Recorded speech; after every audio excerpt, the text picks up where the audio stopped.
You put $1,000 in the bank.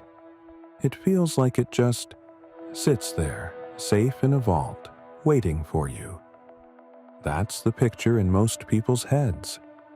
It's also completely wrong. The moment your money hits that account, the bank goes to work with it, lending it out, earning on it, multiplying it.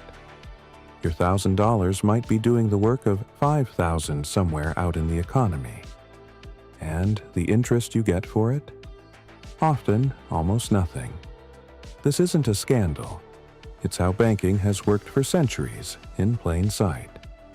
But almost nobody understands the machine they hand their money to every payday. Today, we pull back the curtain, not to scare you off banks, but so you finally see how the game is played, and how to stop being the one it's played on. Welcome back to The Quiet Rich. Here's the engine, and it's simpler than they let on. Banks make money on the spread, the gap between what they pay you and what they charge everyone else. Picture it. You deposit money in a savings account. The bank pays you, say, a fraction of a percent. Almost nothing. Then the bank takes your money, and the money of thousands of other depositors, and lends it back out. Mortgages, car loans, credit cards, business loans. And on those, they charge 6, 10, 20, sometimes 30%. That gap is the whole business. They pay you next to nothing to hold your money, then rent it out at a premium. The difference is theirs. Now, here's the part that genuinely surprises people. Banks don't just lend out the dollars they have. Through the way the system works, a dollar deposited can support several dollars of lending. Money gets deposited, lent out, redeposited, lent out again, each pass multiplying through the system. Your single deposit becomes the seed for far more lending than the dollar itself. So, when you picture your money sleeping in a vault, flip the image. It's not sleeping. It's out working 3 jobs, and the bank is collecting the wages. You are the silent investor who funded it all, paid almost nothing for the privilege. The spread is the engine, but it's far from the only way a bank earns off your account. Once you see these, you can't unsee them. Fees, the quiet river of bank profit. Overdraft fees, monthly maintenance fees, ATM fees, wire fees, minimum balance fees, late fees. Each one feels small. Stacked across millions of customers, they're billions. And many are designed around moments you're already stressed or not paying attention. The overdraft that hits when you're already short is not an accident of design. Your idle money. Every dollar sitting in your checking account earning 0 is a dollar the bank earns on while you don't. That's not evil. It's the deal.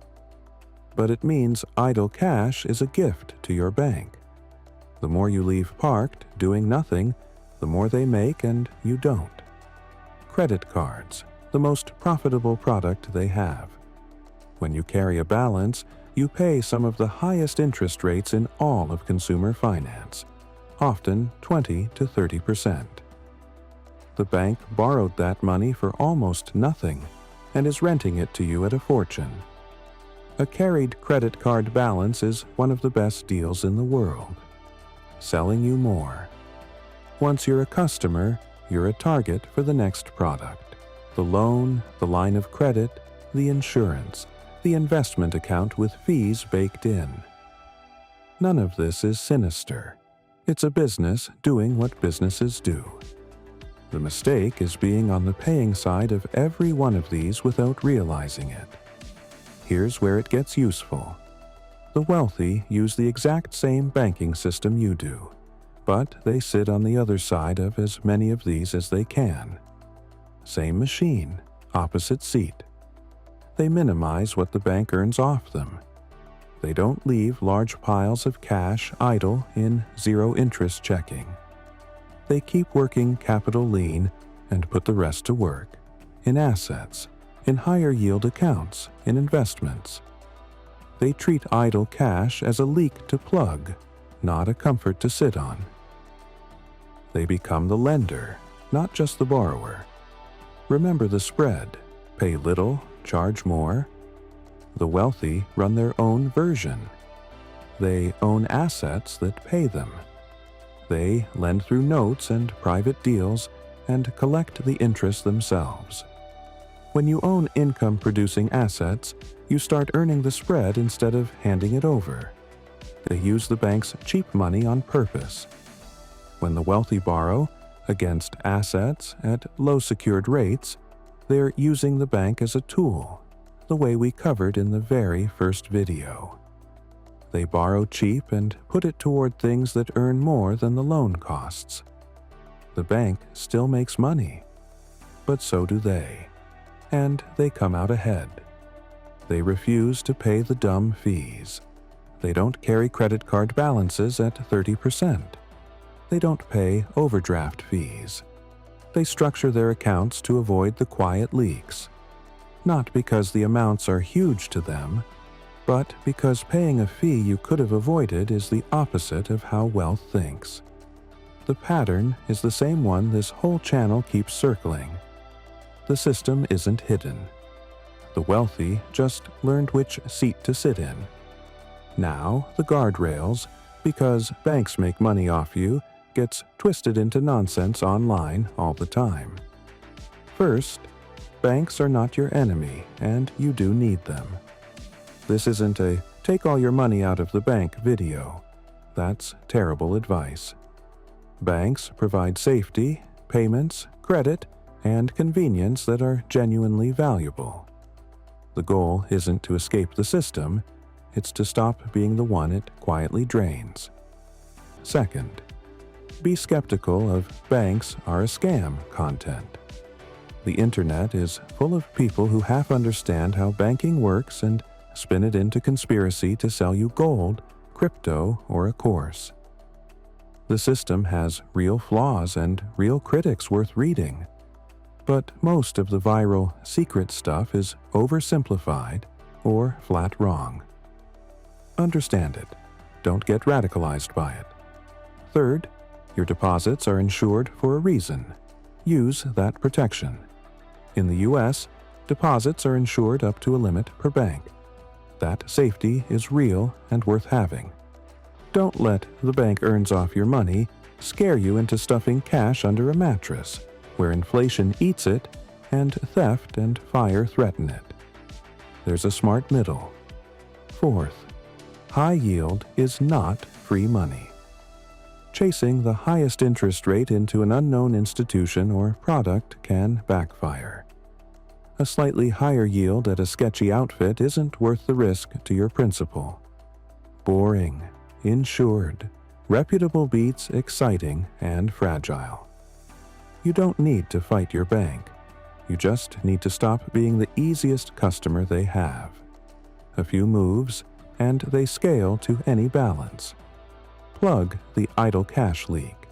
Keep what you need for spending and a cushion in checking. Then move the rest somewhere it actually earns. A high-yield savings account at a reputable bank can pay many times what your big brand checking does for the same safety. That's free money you're currently handing the bank. Kill the fees. Carry no credit card balance you can avoid. Set up alerts so you never overdraft. Choose accounts without maintenance fees. Each one is small. Together, they're a raise you give yourself. Start sitting on the earning side. Every asset you buy that pays you, a dividend stock, a rental, a note, a royalty, moves you one seat over, from the side that pays the spread to the side that collects it. You don't have to flip it all at once. You just have to start moving in that direction. And see clearly. That's the real gift here. Once you understand that your money is never idle, that it's always working for someone, you start making sure it works more often for you. The bank figured this out a long time ago. Now, so have you. Next time, we're stepping back to the big picture. The handful of money rules nobody teaches in school. The ones that quietly separate the people who build wealth from the people who don't. If you'd learned them at 18, your whole financial life might look different. Subscribe so you don't miss it. The rich stay quiet about this stuff. We won't.